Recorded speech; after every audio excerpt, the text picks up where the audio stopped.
నమస్కారం అండి. Hepatitis B virus గురించి మనం తెలుసుకుందాం.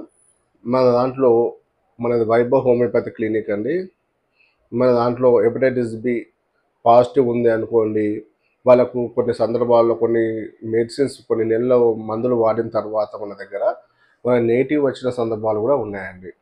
అంటే హెపటైటిస్ బి వైరస్ అంటే మన కామన్‌గా సార్ మేము బయటకెళ్ళామండి, ఔట్ ఆఫ్ స్టేషన్‌కి వెళ్తున్నాము.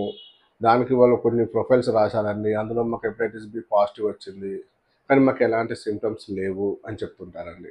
కొంతమంది సార్ మేము బ్లడ్ కొంతమందికి బ్లడ్ ఇచ్చామండి. లేకుంటే కొంతమందితో బ్లడ్ తీసుకున్నామండి. అలాంటప్పుడు మాకు బయటపడిందంటారు.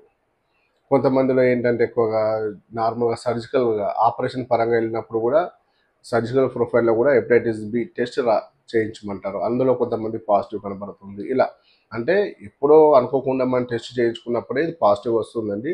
దీనికి సింప్టమ్స్ అనేటివి ఎక్కువగా కనపడవు.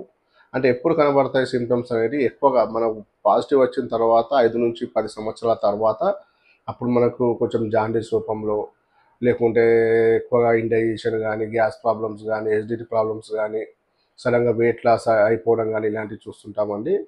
కాబట్టి మనకు ఈ వైరల్ లోడ్ అనేది చాలా ఇంపార్టెంట్ అండి. వైరల్ లోడ్ టెస్ట్ చేయిస్తే మన 0-500 ఉంటే నార్మల్ అండి. 500 కంటే ఎక్కువ ఉన్నట్లయితే మనకు కొంచెం ఇన్ఫెక్షన్ ఉందని అర్థం. అదే 5,00,000 కంటే ఎక్కువ ఉందనుకోండి వైరల్ లోడ్ ఇంకా కొంచెం ఎక్కువ ఇన్ఫెక్షన్ ఉందని తెలుస్తుందండి.